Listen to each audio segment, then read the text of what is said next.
Perfect timing, man. As soon as the video recorded, the AC stopped. So, yeah, the last couple of days have been really fucked up, man. Like, you know how I was talking about, like, going on these morning walks and shit? Well, the same shit keeps happening in my life, man. I mean, it's been happening in my life for a really fucking long time. You know, I do something. I start this new routine. And the new routine will work for, 3 days, 5 days, 7 days. And then all of a sudden I start becoming suicidal. Or I start becoming homicidal. Or I start to become paranoid. Or I start like rushing too much just to do the activity or the new routine. And for me, rushing is like one of my main triggers. Because my mom used to yell at me all the time. You know, she would always be like, hurry up, we're leaving. And sometimes she'd be like, okay, we're leaving in 10 minutes. I'd be like, okay, I have 10 minutes. And I would look at the clock and it'd be like, okay, it's 7:29. Okay, I have until 7:39 to like brush my teeth, get my shit together. And then like 4 minutes later, she'd be like, okay, we're leaving, let's go. Like, let's get out of the car, like fucking jump in the car. And the I still deal with that. My mom's still like that, and and like she lives in the same town as me, so it's like, and she screams too, and it's like, so it's like I have like my mom's voice in my fucking head. That hawk better not be eating my rabbit. Goddamn hawks, man. They really piss me off. Don't get me wrong, I'm not like prejudiced against animals, but like I really don't want to see a hawk lift up off one of my bunnies, man. It'll really fucking, it really upset me.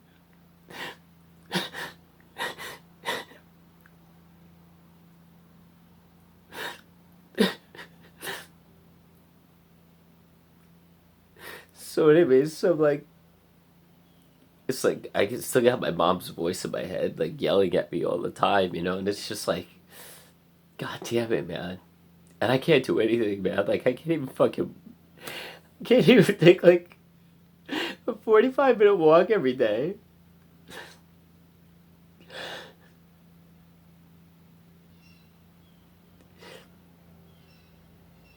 Like, it was fine at first, and then like by day 3, I started becoming like extremely homicidal, and I wanted to kill people. And I was like fucking angry all the time, and I was like hyper vigilant. I was like always on edge. And then by last night, I was like super suicidal, and thank God I have a really good friend, Dr. S, that that I could talk to about that kind of stuff and tell him that I was like suicidal. Uh, because I can't tell my sister, I can't tell my mom, I can't tell anybody else because I don't want anybody in my family to worry about me. Because then they'll want me to go to the mental institution, and the mental institution serves really shitty food, and I have an eating disorder, and I'm like really fearful that if I go into the mental institution, like I'll gain a lot of weight and I'll gain like stomach fat, because I know they're gonna keep me there for a long fucking time. You know how some people go into a mental institution, they're there for a day, or 2 days, or 3 days. I'm there for fucking like 15 days, 30 days. Because I'm fucking scary. I'm really fucking scary, and the doctor just keeps me there. They were thinking about bringing me to a state, like just lifelong, long, you know, full life fucking. I was on the phone with my therapist the other day because of this coronavirus, they have to do like over the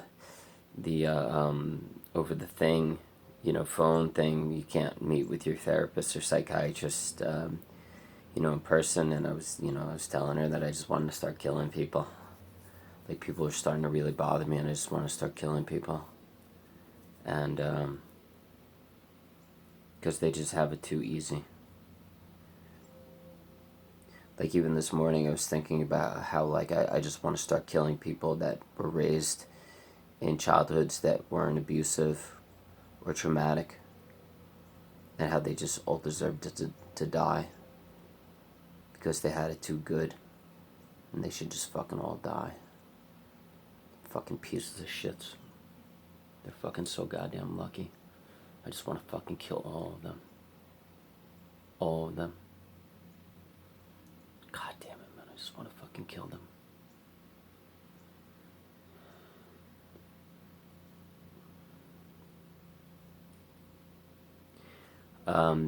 Yeah, so my therapist was talking about, like, how, they do have state facilities in Florida where I could just stay there for the rest of my life.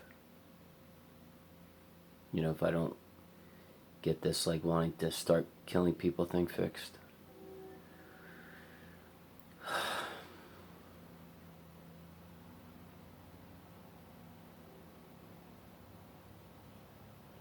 So I was eventually wanting to kill myself for the past, or wanting to kill other people, and being very fucking angry for the past, like, 3 days.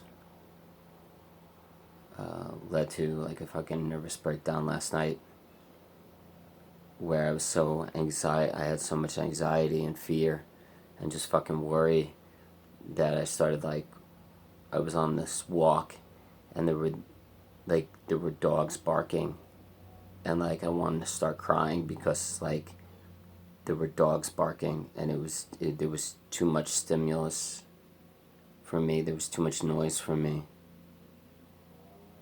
And I started becoming suicidal. And I went to bed.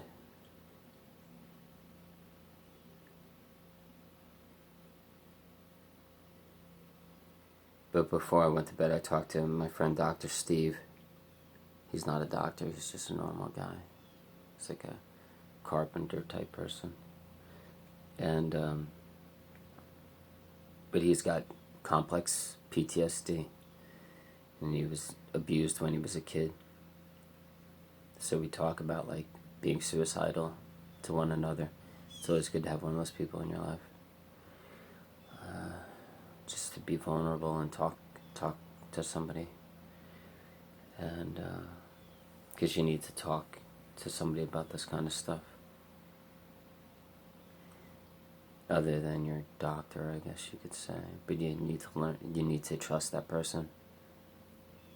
If that person makes you feel worse about it, or if, says, like, oh, that's not oh, just get over it, or, at least you have this. And if you want to learn more about, who to talk to about that kind of stuff, I would strongly suggest listening to, like, Dr. Brene Brown on YouTube. She's got a lot of good information about, like, who to open up to, who not to. She's like the shame, vulnerability expert in the world. There's that hawk again.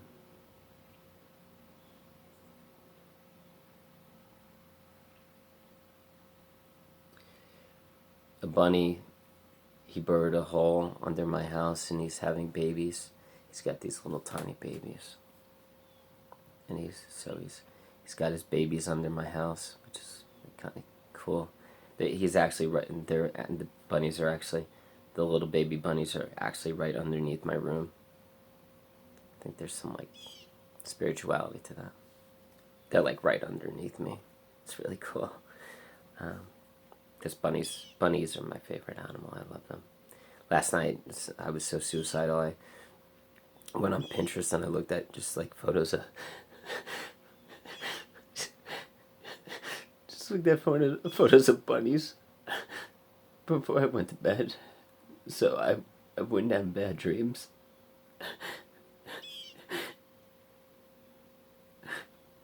And the last thing I looked at was, like, a bunny picture on interested, and then I shut my cell phone off, and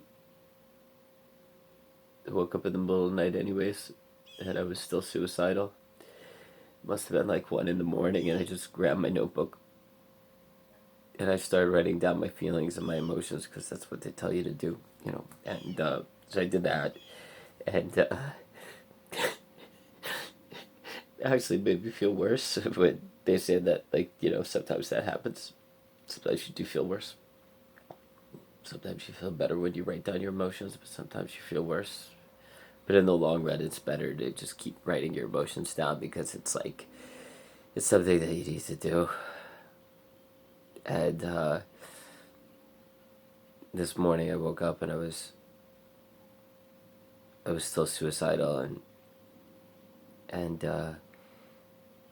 I woke up and I started dissociating, and I was just staring at things, and I was like,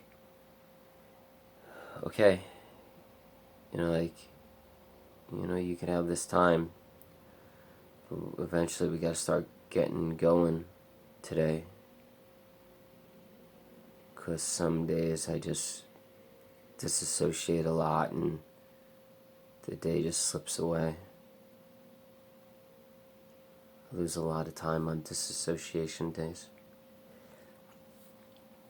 Usually the more suicidal I am that day, the more I disassociate. I'll just stare at things all day. I won't get anything done. I won't shop that day. I won't do anything on those days, because it's like it's almost like having seizures all day. Like I'm not there. And every morning when I'm like cooking, I go over to my like vitamin bottles, and I'm like putting all the vitamins for the day in this one bottle that I have, that I carry around with me all day. And by the time I got to my B12 vitamins, because they're supposed to elevate your mood and make you happier, B12, I was putting B12 in the pill jar, for the day, and I started disassociating again. I said, like, why are you doing this? Like, you're just gonna end up killing yourself anyways.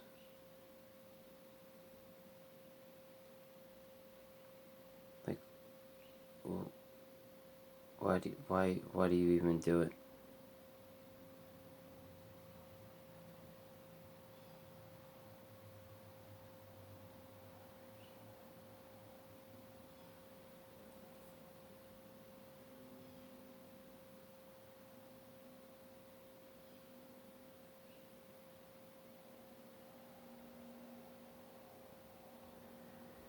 And I think that's the main issue.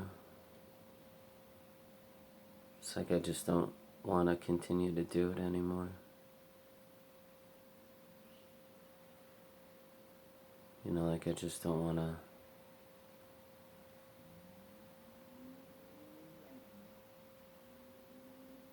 Like I don't really have anything.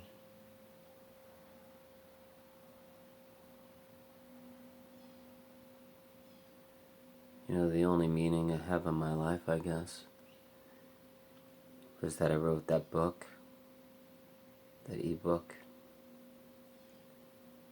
and I make these videos.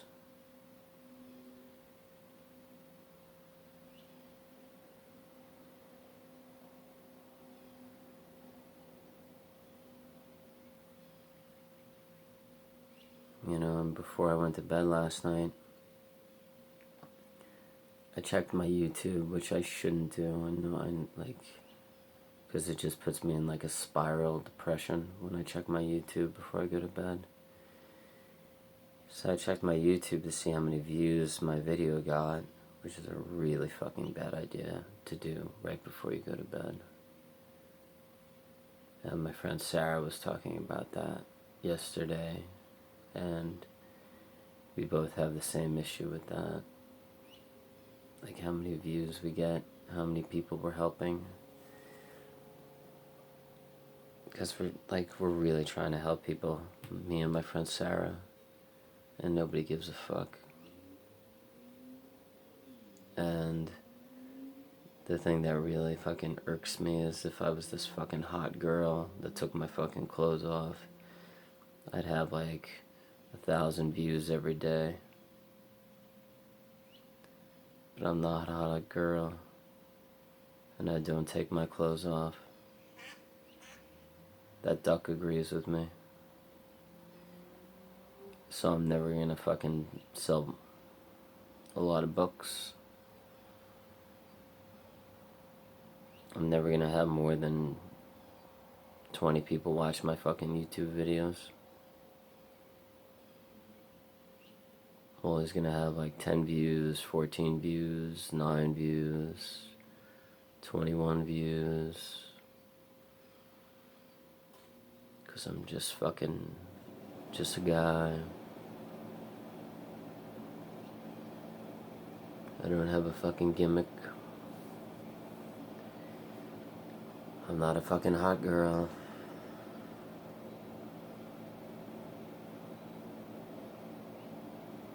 And it gets to me, it's like, I try not to let it get to me. But, the thing is, I don't have anything else in my life. I can't function. I can't do anything. I'm in and out of being manic and being suicidal, being homicidal, having severe anxiety, trauma, dissociation, and the splitting black and white thinking does not help. So either everything's great or everything's fucking suicidal shit.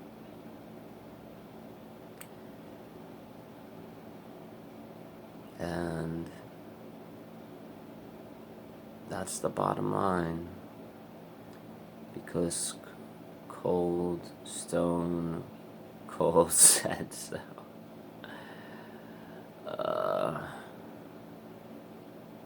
Anyways, fuck it. I hope you guys are having a great day. I don't know, man. I don't know what the fuck to tell you. 2 days ago, I was talking about how I never suffered. But that's how I was in that moment. And it was true.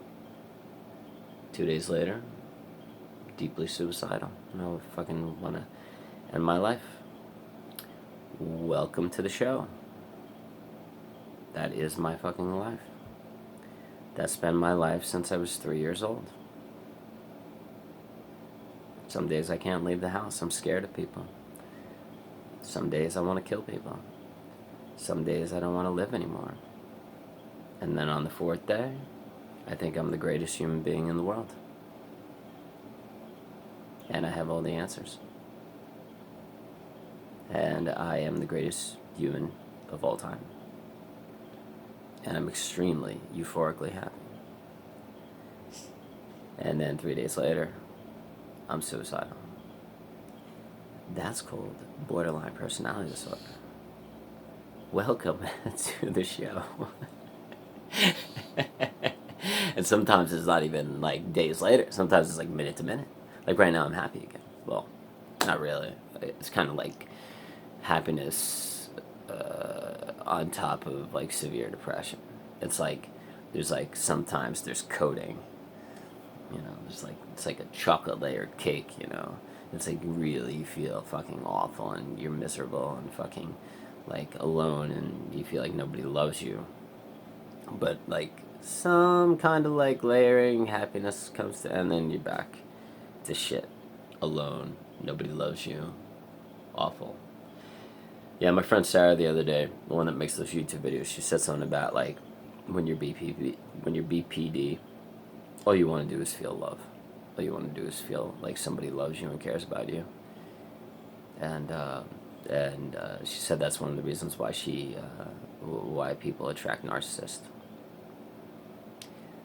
Yeah, I did a narcissist video yesterday, and then she did why BPD Tracks narcissist video last night. Just totally stealing my shit. What up, man?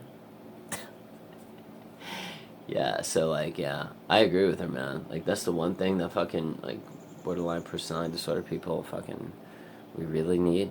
We need to feel loved. Same thing with bipolar, clinically depressed. I think everybody does. I think everybody, the one thing that we really need in life is to feel like someone loves us. Or people love us. Anyways, guys, thank you for everything. Hope you're having a great day. I don't know. Yeah, stay well. Yeah, whatever, man. Yeah, man. Not whatever. I gotta stay more positive. Not whatever. Yeah. Have a good day. Rock on. Enjoy. Stay positive.